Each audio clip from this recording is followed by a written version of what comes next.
तो दोस्तों, आपका स्वागत है हमारी चैनल मैगी शो में। और मैं उम्मीद करती हूँ आप सभी लोग बहुत ही अच्छे और बहुत ही प्यारे होंगे।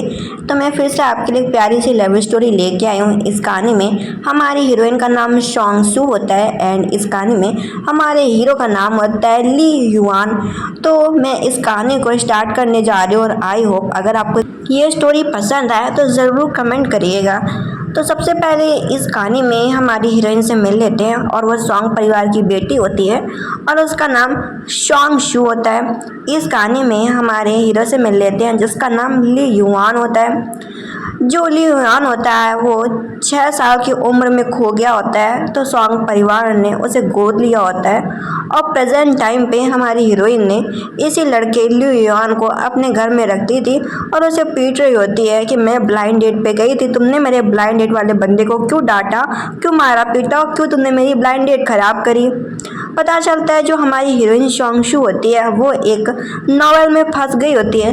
उसे अपनी असली दुनिया में जाने के लिए इस कहानी के हमारे हीरो मिस्टर ली युआन को विलन बनाना होता है। तो विलन बनाने के लिए उसे वो सब चीज़ें करनी पड़ती हैं जो कि मिस्टर ली युआन को पसंद नहीं होती, मतलब उसके सामने कठोर बनना। और सोचती है कि मुझे माफ़ करना ली युआन, मैं ऐसा करना नहीं चाहती, लेकिन मुझे अपनी असली दुनिया में वापस जाना है तो मुझे तुम्हारे साथ ऐसा बर्ताव करना होगा। वो जितना ही उसे दुखी करेगी, जितना उसे सताएगी, उतने ही पॉइंट्स उसे मिलते जाएंगे और उसे 100 पॉइंट्स करने होते हैं। उसको टास्क ये मिला होता है कि उसे इस कहानी में ली युआन को विलन बनाना होता है। विलन बनाने के लिए वो उसके साथ बुरा बर्ताव करती है कि तुम बहुत ही बेकार हो, तुम एकदम कचड़े हो, और उसे लात मार के गिरा भी देती है, जिससे उसे 5 पॉइंट रिसीव होते हैं। वो हैप्पी होती है, फिर सोचती है उसे अभी यहीं पे नहीं ख़त्म करना चाहिए, उसे जल्दी जल्दी पॉइंट्स बढ़ाने होंगे। और बोलती है कि तुम मुझे प्यार करते हो लेकिन तुम मेरे प्यार के लायक नहीं, क्योंकि तुम बहुत ही सस्ते और चीप हो। अगर मैंने तुम्हें अपनी फैमिली से अलग ना किया होता तो तुम 13 साल की उम्र में अंधे हो जाते। मैं अपनी फैमिली से अलग होके और तुम्हें भी अलग करके इस घर पर रख रही हूँ, और तुम्हारी हिम्मत कैसी होगी मेरा काम खराब करने की। और उसे सताए जा रही होती है और तभी उसको एकदम से 10 पॉइंट और मिलते हैं। वह स्माइल करती है कि चलो मेरे पास पूरे 15 पॉइंट हो गए, अब जल्दी से मुझे 100 पॉइंट्स करने होंगे। फिर उससे बोलती है कि मेरे पैर दबाओ। वो हैरान होती है कि इसे मालिश करना बहुत ही अच्छे से आता है। सिस्टम बताता है कि ये 6 साल की उम्र में अपने परिवार से खो गया था। 13 साल की उम्र में इसे सॉन्ग परिवार ने गोद लिया था और थोड़े महीने बाद तुम भी अपने परिवार से अलग हो गई जब तुम्हारे पिता की डेथ हो गई थी। इसके बाद तुम अपने साथ साथ ली युआन को भी ले आई थी और इस घर में रहने लगी हो। इस बीच 6 से 13 साल की उम्र में उसे पैसे कमाने के लिए बहुत कुछ करना पड़ा, तभी से वो उसे मालिश करना, पैर दबाना, बहुत सारी चीज़ें आ गई। फिर उसे पीटती है और फिर सो जाती है। अब उसे नींद भी नहीं आ रही होती क्योंकि उसने ली युआन को पीटा होता है। वो दिल की बहुत ही अच्छी होती है लेकिन वो इस दुनिया में फंस गई होती है, तो उसे मजबूरी में ये सब करना पड़ रहा होता है। इंसान से मजबूरी क्या क्या नहीं कराती है। अब वो सोचती है कि अगर उसे असली दुनिया में वापस जाना तो करना पड़ेगा, अगर वो ऐसा नहीं करेगी तो हमेशा के लिए इसी किताब में फंस जाएगी, फिर वो अपने असली माँ बाप से भी नहीं मिल पाएगी। तो उठती है और ट्यूब उठाती है और मेडिसिन बॉक्स में डाल देती है, जिससे ली युआन इस ट्यूब को ढूंढे तो उसे जल्दी मिल जाए। उसके कमरे में जाती है और बहाना मारती है कि मुझे मेडिसिन बॉक्स चाहिए। ये देख के वो बोलता है ली युआन, शू तुम्हें कहाँ चोट लगी है, मतलब कि मिस्टर ली कोई हमारी हीरोइन शॉन्ग शू की चिंता हो रही होती है। वो बोलता तुम्हें कहीं चोट लग गई है, रुको मैं तुम्हारे लिए अभी भी मेडिसिन बॉक्स ढूंढ के लाता हूँ। उसे वो ट्यूब मिल भी जाती है। वो समझ जाता है कि ये ट्यूब उसके लिए शॉन्ग शू ने रखी होगी, लेकिन उस ट्यूब को उसी की जगह में वापस डाल देता है और सोचता है कि मेरी सिस्टर शॉन्ग शू ने मुझे पीटा भी और इसके बाद मेरी केयर भी कर रही है। वैसे शॉन्ग शू और जो मिस्टर ली होते हैं उनका कोई खून का रिश्ता नहीं होता। तभी उसके बाद उसकी माँ फ़ोन करती है शॉन्ग शू के पास कि एक पार्टी में तुम्हें आना होगा। वो बोलती है मैं नहीं आने वाली, मेरे पिता के मरने के बाद तुमने मुझे छोड़ दिया, मुझे घर से भी बाहर निकाल दिया और इसके बाद तुम मेरे चाचा के साथ जाके चिपक गए क्योंकि मेरे चाचा शॉन्ग परिवार के बेटे थे। हाँ, कहती क्या ही तुम मेरी माँ हो। उसकी माँ बोलती है अगर मैंने तुम्हें पैदा ना किया होता तो तुम आज शॉन्ग परिवार की बेटी ना कहला रही होती। और बोलती है वो कमीने को जिसको तुम पाल रही हो ना, लियान को, वो भी स्वयं परिवार के पैसों से ही पाल रहा है। वो सारी बातें सुन रही होती है और कमरे के बाहर से सारी बातें लियान भी सुन रहा होता है। तभी उठती है और सोचती है कि मेरी माँ ने अपनी ही बेटी को, मतलब कि मुझको ही बेचने का फैसला किया था। ये मेरी माँ कैसे हो सकती है, ये बहुत ही बुरी औरत है। और तभी वो नोटिस करती है कि उसके कमरे में लियान आ गया है। वो उससे कठोर शब्दों में बोलती है कि इतनी रात में तुम मेरे कमरे में क्या कर रहे हो। वो बोलता है कि तुम्हारे कमरे से आवाज़ आ रही थी। वो कहती है हाँ, मैं कुछ किसी से फ़ोन में बात कर रही थी। अब बोलती है अगर तुम्हें नींद नहीं आ रही तो तुम जाके मेरे कपड़े साफ़ कर दो जाके। और बोलती है कपड़े ढंग से साफ़ करना, कहीं पे भी मेरा ये कपड़ा गंदा नहीं रहना चाहिए। और तभी उसे अचानक से फिर से 10 पॉइंट मिलते हैं। उसे एहसास होता है कि मैंने ऐसे कपड़े धुलने को कहा, तो ये बात सुन के लियान को बुरा लग रहा है और उसे 10 पॉइंट मिल जाते हैं। वो हैप्पी होती है और सोचती है मुझे इसे जल्दी से विलन बनाना होगा और फिर इसके बाद मैं इस दुनिया से बाहर निकल जाऊंगी। अब वो 10 पॉइंट रिसीव होने के बाद इतना खुश होती है कि उसकी खुशी का अंदाज़ा नहीं होता, लेकिन वो अपने चेहरे पर एक्सप्रेशन नहीं लाती कि वो खुश है और बड़े ही कठोर शब्दों में बोलती है कि जाओ यहाँ से। अब इसके बाद अपने कबर्ड में देखती है तो उसके पास पहनने के लिए कुछ खास कपड़े होते नहीं। तभी वो उससे पूछने जाती है कि मैंने एक ड्रेस निकाला था, क्या तुमने ड्रेस धुल दिया क्या। मिस्टर लियान को लगता है कि शायद सॉन्ग से उससे पूछने के लिए आई है कि कहीं उसे ठंड तो नहीं लग रही, और बोलता है कि तुम मुझसे ये पूछने आई हो क्या कि मुझे ठंड तो नहीं लग रही। वो बोलती है कि किसे तुम्हारी परवाह है, मुझे तुम्हारी परवाह नहीं है, मैं तो ये बस पूछने आई थी, मैंने अभी अपने बेड पे ड्रेस रखा था, तुमने वो मेरा ड्रेस देखा क्या। और बोलते हैं कि तुम्हें नहीं बताना तो मत बताओ और सारे कपड़े अच्छे से साफ़ करना क्योंकि सारे कपड़े बहुत ही महंगे हैं। वहाँ से चली जाती है।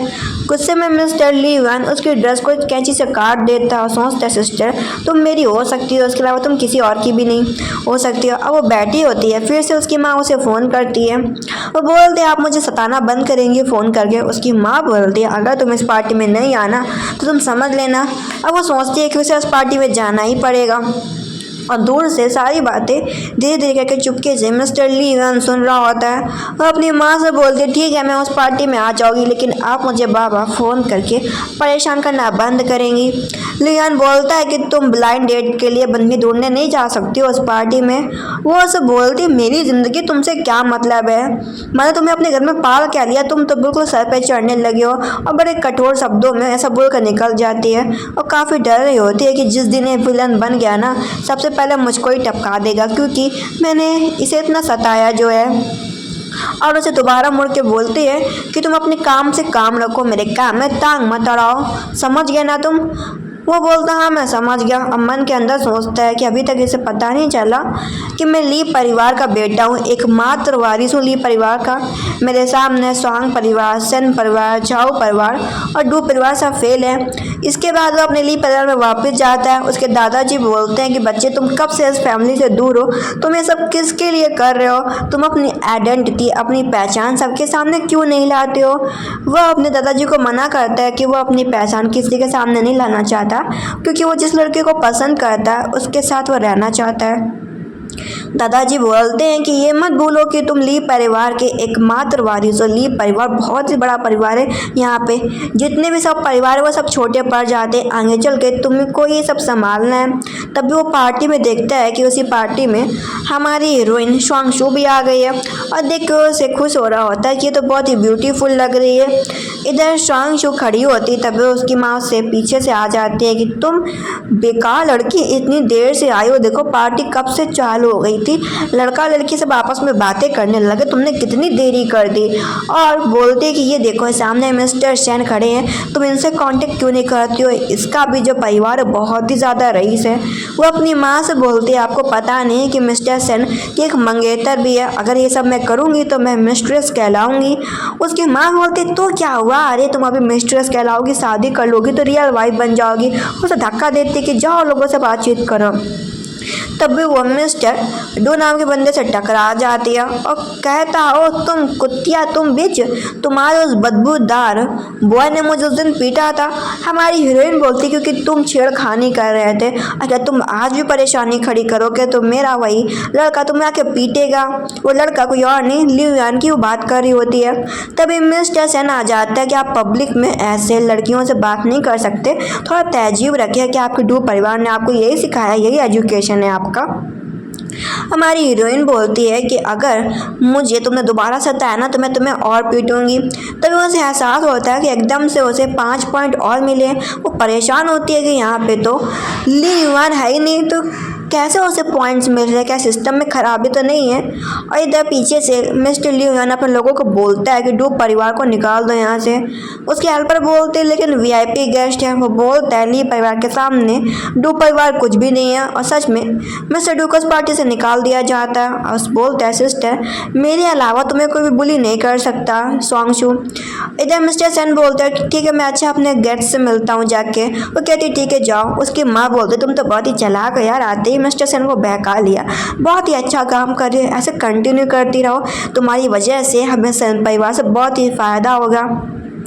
वो सोचती है कि मिस्टर सेन की ऑलरेडी मंगेतर है, वह ऐसे किसी लड़के के साथ डेट नहीं कर सकती है। और वहाँ से जा रही होती है तभी वो देखती है कि ली परिवार का बूढ़ा आदमी मिस्टर सेन से बातचीत कर रहा है। तभी वो आगे बढ़ती है और एक लड़की से टकरा जाती है एंड ये लड़की इस कहानी की हीरोइन होती है, सेकेंड हीरोइन होती है, इसका नाम शाह होता है। तभी उसकी माँ आ जाती है कि सोंगशू तुम क्या कर रही हो, मैं तुम्हें कब से ढूंढ रही हूँ, इतनी देर लगती है बाथरूम जाने में। जब शाह नाम की लड़की को पता चलता है कि यही मिस सोंगशू है और बोलती है मिस सोंगशू, और याद करती है कि पिछली लाइफ में जो लिu यान था विलन बन गया था और उसने 7 साल तक सोंगशू को बंद करके रखा था। और इसके बाद सोंगशू की डेथ होने के बाद लिu यान और भी क्रूअल बन गया, उसने सभी लोगों को मार डाला। इस लाइफ में मुझे सोंगशू को प्रोटेक्ट करना होगा ताकि जो लिu यान है उसे 7 साल के लिए कैद ना करे, क्योंकि अगर सोंगशू मर जाएगी तो लिu यान आगे चल के उसे भी नुकसान पहुंचाएगा मिस शाह को। इधर वो होती है और तभी उसे अचानक से पता चलता है सिस्टम से कि इस कहानी की हीरोइन आ चुकी है। वो हैरान होती है इतनी जल्दी। तभी उसकी माँ उसे पीने के लिए पानी देती है, उस पानी को पी लेती है और पता चलता है उस पानी में कुछ मिला होता है। जो मिस्टर डू होते हैं उन्होंने बोला होता है कि मैं तुम्हें 80 मिलियन दूंगा, 80 करोड़ रुपए, बस मैं तुम्हारी बेटी के साथ नाइट स्पेंड करना चाहता हूँ। अब बोलता है बस जाके उसे पानी पिला देना।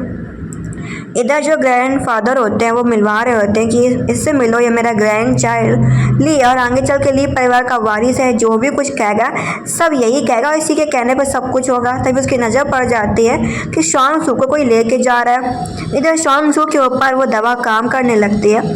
तभी उसे ढूंढते ढूंढते मिस्टर डू भी आ जाता है कि तुमने बीच सभी के सामने मुझे बेइज्जत किया ना, आज देखो मैं तुम्हारे साथ क्या करता हूँ। और उसका सर गेट पे मारे जा रहा होता है। तभी वहाँ पे सही टाइम पे मिस्टर लिu यान की एंट्री होती है, जो कि उसे दूर हटाता और पीटता भी है मिस्टर डू को। और इसके बाद हमारी हीरोइन को उठाता है। तभी उसे अर्जेंट एक कमरा चाहिए होता है जहाँ पे वो आराम करने के लिए लेके जाए सोंगशू को। तभी वही शाओ नाम की लड़की हेल्प करती है कि सर इस कमरे में आ जाइए। वो हैरान होता है कि तुम लड़की मेरी मदद क्यों कर रही हो, क्या तुम्हारा कोई रिश्ता है सोंगशू के साथ। वो बोलती है इंसानियत के नाते मैं बस मदद कर रही हूँ। तभी पता चलता है कि वह मिस्टर डू के साथ सारे कॉन्ट्रैक्ट खत्म करना चाह रहा होता है और अपने लोगों को ऑर्डर देता है। और उसने उसी लड़की के बारे में इन्वेस्टिगेट करवाया होता है कि तुम तो सिंपल सी वेटर हो, तुम में कुछ गड़बड़ है नहीं। और बोलते शायद तुम ये सब पैसे के लिए कर रही होगी। उसके ऊपर पैसे फेंक देता और बोलता दोबारा मेरे सामने मत आना। वो उसका पैसा भी नहीं लेती। शॉ वहाँ से चली जाती है और सोचती है कि मैं इस आदमी से हमेशा दूर रहूँगी। इधर हमारी हीरोइन को देखते हैं जिसे होश अभी तक आया नहीं होता क्योंकि उसे नशा दिया गया होता है और वो नशे में ही मिस्टर लिu यान को किस कर लेती है। और ये सुनने के बाद तो लिu यान हैरान हो जाता है। तभी वो उसका बोलती है कि मुझे माफ़ करें, मुझे ड्रग दिया गया, और उसका कान में बाइट कर लेती है। ये देख के जो मिस्टर लिu यान होता है अपनी फीलिंग को कंट्रोल करता है कि नहीं अभी ये नशे में है। अगले दिन वो सोचती है कि उसे मिस्टर डू ने पकड़ लिया था तो फिर उसको किसने बचाया, और सोचती है कि लिu यान तो घर पे था, लिu यान इस पार्टी में आ ही नहीं सकता है। अगले दिन वो देखते हैं कि वो मिलने जाती है स्कूल में, क्योंकि लिu यान ने किसी दूसरे बच्चे से मार पिटाई की होती है। तभी वो दूसरे लड़कों को देखती है और याद करती है कि मैंने नॉवल में पढ़ा था कि इस लड़के का नाम पेंग है और पेंग ने काफ़ी मदद की होती है शॉन्ग शू की। और वो बोलती है कि तुम पेंग, टीचर बताती हैं कि दोनों लड़के बहुत पढ़ने में अच्छे, लेकिन पता नहीं किस बात के पीछे पिटाई कर ली। और पेंग बताता है कि मिस शू ही मेरे पढ़ाई का स्पॉन्सरशिप करती है, वही उनकी वजह से मुझे पढ़ाई के पैसे मिलते हैं और मैं पढ़ाई कर पाता हूँ। जहाँ पे हमारी हीरोइन सोचती है कि वो जितना लियो यान को बुरा बनाएगी उतना उसे पॉइंट मिलेगा, तो जानबूझ के बोलती है कि लियो यान का ही गलती होगा और उसे माफ़ी मांगने के लिए बोलती है। तो वो माफ़ी मांगता है। ये देख के सभी लोग हैरान हो जाते हैं कि अरे ये लड़की तो लियो यान की तरफ से, लेकिन वो लियो यान की मदद ही नहीं कर रही, वो तो मदद मिस्टर पेंग की कर रही है। तभी उसे पॉइंट मिलते तो खुश हो जाती है। और इसके बाद मिस्टर पेंग को अपने साथ घर लेके जा रही होती है, उसके घर उसे छोड़ने जा रही होती है और बारिश हो रही होती है। बारिश में लियोन ऐसे खड़ा होता है और सोचता है कि मैं बेट लगाता हूँ, शर्त लगाता हूँ कि अगर मेरी तबीयत खराब होगी तो तुम ही मुझे सही करने के लिए आओगी शॉन्ग शू। इधर शॉन्ग शू को नींद नहीं आ रही होती, तभी सिस्टम से पता चलता है कि तुम इस दुनिया से बाहर नहीं जा सकती, क्योंकि इस कहानी का जो विलन है उसकी तबीयत खराब है, उसे कुछ हो गया तो तुम हमेशा के लिए फंस जाओगी। उसके कमरे में जाती हो, देखते हो कि उसे बहुत ही तेजी से बुखार चढ़ा हुआ है और समझ जाती है कि बारिश में भीगने की वजह से उसे बहुत तेजी से फीवर आ गया है। अब वो ना चाहे तो उसको केयर करनी पड़ती है, वो उसे दवा पिलाती है, लेकिन वो दवा पी नहीं रहा होता। ऑप्शन कुछ होता नहीं तो वो उसे mouth to mouth medicine share करती है और उसका पसीना वगैरह पहुँच रही होती है, क्योंकि बुखार में पसीना बहुत ज़्यादा आता है। और सोच रही होती है कि मैं कब अपनी दुनिया में वापस जाऊंगी। और तभी उसकी मसल से देख रही होती है, कह रही थी वैसे हॉट तो है, सुंदर तो है लड़का, और कहती है कि थोड़ा रिच होता तो और भी मज़ा आ जाता। उसे तब भी ठंड लग रही होती है तो उसके बगल में ही लेट के सो जाती है और लिया ने उसके गले में बाइट कर रहा होता है। अगले दिन उठती है, सोचती है कि कहाँ हूँ, तभी उसे याद आता है कि वो तो लियोन के बेड पे है। देखती है उसका बुखार उतर गया, वहाँ से चुपके से उठ के चली जाती है कि लियोन को पता नहीं चलेगा कि मैंने उसकी केयर करी, और खिसक जाती है। तभी जो लियोन होता है उसकी आंखें खोलती है, तभी वो मैक्स सूंघता है, उसे स्मेल से पता चल जाता है कि रात में उसके साथ शॉन्ग शू थी। और वो बोलता है कि मैं बेट जीत गया, मतलब कि मैं शर्त जीत गया शॉन्ग शू। इधर शॉन्ग शू को देखते हैं जहाँ पे उसके चाचा उसे 1 करोड़ रुपए भेजते हैं, वो हैरान होती है। इधर हम उसके चाचा को देखते हैं जो कि अपनी वाइफ से बोल रहा होता है कि तुम्हारी बेटी ने किसके साथ मिली हुई है कि हमारे सॉन्ग परिवार को बर्बाद करने में लगी है। एकदम से कल लास्ट से सारे कॉन्ट्रैक्ट करने से मना कर दिया, जो कॉन्ट्रैक्ट कर चुके थे वो भी अपना पैसा वापस मांग रहे हैं। कहीं ऐसा तो नहीं कि तुमने अपनी बेटी को बुली किया हो, परेशान किया हो। मैं तुम्हें बोल रहा हूँ कि ये सब मैं नहीं चाहता। अगर तुम्हारी वजह से, तुम्हारी बेटी की वजह से मेरा सॉन्ग परिवार बर्बाद हो गया ना, तो मैं तुम्हें छोड़ूंगा नहीं। इधर वो अपनी माँ से मिलने के लिए हॉस्पिटल जा रही होती है, वहाँ पे मिस्टर सेन भी आया होता है। वो बोलती है मैं तो अपनी मॉम को देखने के लिए आया हूँ। वो भी बोलता है मैं भी किसी काम से आया था। तभी वो शाओ से मिलती है, शाओ से मिलने के लिए जा रही होती है, तभी एक लड़की उसे टक्कर दे जाती है। तो शॉन्ग शू गिरने वाली होती है तो उसे मिस्टर सेन पकड़ लेते हैं। तभी वो उसे एकदम से पॉइंट रिसीव होते हैं। हैरान होती है कि यहाँ पे तो है ही नहीं लियोन, तो उसे पॉइंट्स कैसे मिल रहे हैं। और वो बात करने जा रही होती है मिस शाओ से और बोलती है कि तुम यहाँ पे कैसे। वो समझाती है कि मैं इस कहानी की हीरोइन हूँ, मेरा भी रीबर्थ हुआ है, मुझे पिछला लाइफ सब कुछ याद है कि तुम्हें मिस्टर लियोन कैद कर लेगा ज़िंदगी भर के लिए, फिर इसके बाद तुम मर जाओगी और भी क्रूअल हो जाएगा।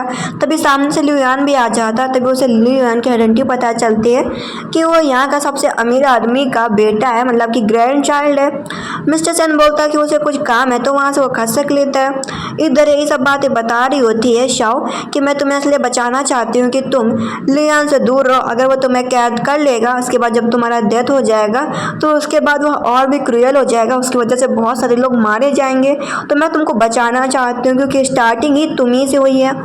इधर वो लियोन के पास जाती है और बोलती है कि मुझे पता है कि तुम किसी को लाइक करते हो, क्योंकि उसे पता होता है कि लियोन हीरो है और हीरोइन तो शाओ है। और बोलती है कि मुझे पता है कि तुम मिस शाओ को लाइक करते हो, शाओ तुम्हें लाइक नहीं करती, तो तुम क्यों नहीं शाओ को ज़िंदगी भर के लिए कैद कर लेते हो। तुम उसे कैद करोगे तो वो तुमसे कहीं भी बच के भाग नहीं पाएगी।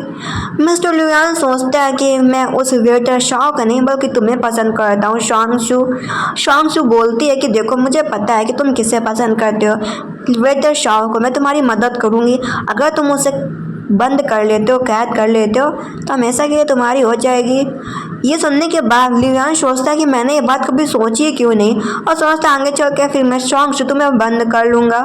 इधर शॉन्गशू तो अलग ही प्लानिंग बना रही होती है कि हीरो हीरोइन को एक कर दूंगी, फिर अपनी दुनिया में वापस चली जाऊंगी। अपनी माँ से मिलने के लिए जाती है। उसकी माँ बोलती है मुझे तुम सताना बंद कर सकती हो। वो अपनी माँ से बोलती है मैं भला आपको क्यों परेशान करूँगी, मैं तो आपसे कब से अलग हो चुकी हूँ, मैं तो अलग घर में रह रही हूँ। उसकी माँ बोलती है मैंने थोड़ा सा तुम्हें नशा क्या दे दिया उस बोतल में कि तुमने तो मुझे परेशानी कर दिया। तुम्हारी वजह से सॉन्ग परिवार के जितने भी कॉन्ट्रैक्टर है कॉन्ट्रैक्ट करने से मना कर दिया, और तभी मैंने तुम्हारे चाचा से 1 करोड़ रुपए दिलवाए एज अ कंपनसेशन। वो समझ जाती है इन सब में उसकी मदद लियान ने करी थी, और समझ जाती है कि उस दिन पार्टी में भी मिस्टर लियान था, तभी उसे पॉइंट्स मिले थे। और फिर अपनी माँ से बोलती कि माँ आपने मुझे छोड़ दिया, मेरे पिता के मरने के बाद आपने चाचा जी से शादी कर ली सिर्फ प्रॉपर्टी के लिए, तो आपके साथ सही हो रहा है। इधर से कमरे के बाहर से सारी बातें सुनता होता और सोचता है कि लगता है सॉन्गसू को ये सब पसंद आया, और फिर वहाँ से चला जाता है।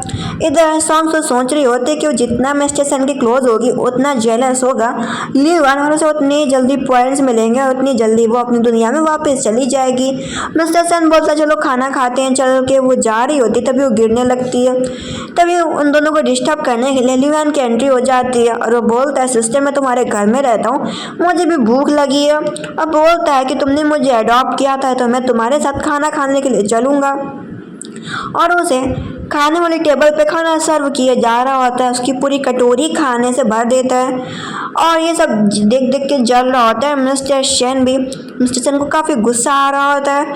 अब वो ऊब जाती है इन चीज़ों से, वो गुस्से में बोलती है कि अब वो खाना नहीं खाना चाहती। तभी मिस्टर सेन की मंगेतर आ जाती है, और वो शॉन्गशू को खींच के एक जोरदार सा थप्पड़ लगाती है कि तुम्हें शर्म आनी चाहिए, तुम और तुम्हारी माँ दोनों ही कुत्तियाँ हो, एकदम बीच हो, जो कि दूसरे लोगों को फंसाना जानती है। तुम जानते हो ना कि मिस्टर सेन की शादी होने वाली, तब भी तुम मेरे फियांसे को मुझसे छीन रही हो, सेड्यूस कर रही हो। ये देखने के बाद मिस्टर सेन अपनी फियांसी मिस झाओ को मना भी करता है। इधर हमारी हीरोइन सॉन्ग मिस झाओ को थप्पड़ लगा देती है कि तुमसे किसने कहा कि मैं तुम्हारे फियांसी को सेड्यूस कर रही हूँ। अब मिस्ट्रेस मैं नहीं बल्कि तुम मिस्ट्रेस हो पागल औरत। अब बोलती तुमने जो बदतमीजी की ना मैं तुम्हें छोड़ूंगी नहीं। जो मिस झाओ होती है बोलती है मत बोलो कि मैं झाओ परिवार की सबसे बड़ी बेटी हूँ, मैं तुम्हें नहीं छोड़ूंगी।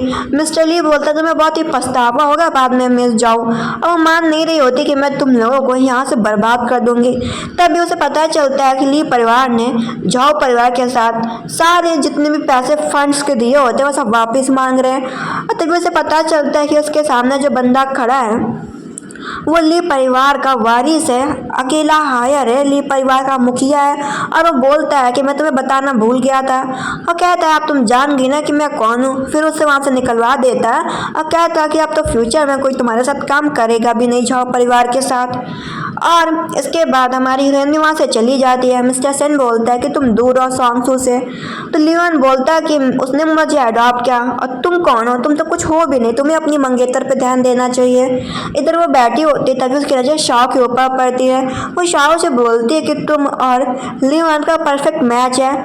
जो लियोन होते बोलते हैं कि मुझे अपनी पिछली ज़िंदगी सब कुछ याद है, और मुझे लियोन इतना सताया था कि तुम्हें लगता भी है कि मैं लियोन के क्लोज जाऊंगी। और बोलते हैं कि लियोन विलन इस वजह से तो नहीं बना क्योंकि तुमने उसे विलन बनाया हो, और सोचे अब मैं समझती, मुझे सब कुछ समझ में आ गया क्योंकि तुम नावल में फंस गई हो और तुम अपनी असली दुनिया में जाना चाहती हो, तो तुम्हें जाने के लिए तुम मेरा यूज़ कर रही हो कि जिससे वो जल्दी विलन बने और तुम इस दुनिया से भाग जाओ। और तुम्हारे भागने के बाद तो लियोन तो मुझे मार ही डालेगा। और बोलते मैं तुम्हारी मदद नहीं कर सकती। वो सोचती है कि अरे ये तो कितनी चालाक निकली मुझसे, बिना बताए सब कुछ समझ गई। अब वो बैठी होती है कि वो मिशन कैसे कंप्लीट करे, तब उसके पास लियोन आ जाता है, उसके सर में कुछ लगा देता है। वो उससे बोलती ये क्या है, वो बोलता है एक टाइप का नया मसाजर है जिससे तुम्हारा सर दर्द कम हो जाएगा। और उसके पैर दबा रहा होता है। वो जितनी बातें सोच रही होती है कि मैं जितना जल्दी लियोन को परेशान करूंगी मैं उतनी जल्दी इस नॉवल से बाहर निकल जाऊंगी। और ये सारी बातें आराम से मिस्टर ली सुन रहा होता है क्योंकि उसने कनेक्ट कर रखा होता है मसाजर से ईयरपॉड को। उसे सब कुछ सच में पता चल जाता है कि वो कहाँ से है और क्यों ये सब करना चाह रही है। वो उसके कमरे में जाती है दोबारा उसे सताने के लिए, लेकिन अब की बार लियोन को सब कुछ तो पहले से ही पता होता है, तो उसे बिल्कुल भी फर्क नहीं पड़ता। वो जाती है और उसके आंखों में पट्टी बांध देती है और उसे ह्यूमिलेट करना चालू करती है, परेशान करना, और उसे परेशान करती हुई हैरान होती है कि रिएक्ट क्यों नहीं कर रहा, शर्ट वगैरह फाड़ देती है। तभी एकदम से उसके पॉइंट्स पूरे हो जाते हैं। वो 1 2 3 काउंट करती है और सोचती है कि मैं अपनी दुनिया में वापस चली जाऊंगी। वो अपनी आंखें खोलती है और सोचती है क्या मैं वापस आ गई हूँ, और ड्रामा खत्म होता है। Thank you.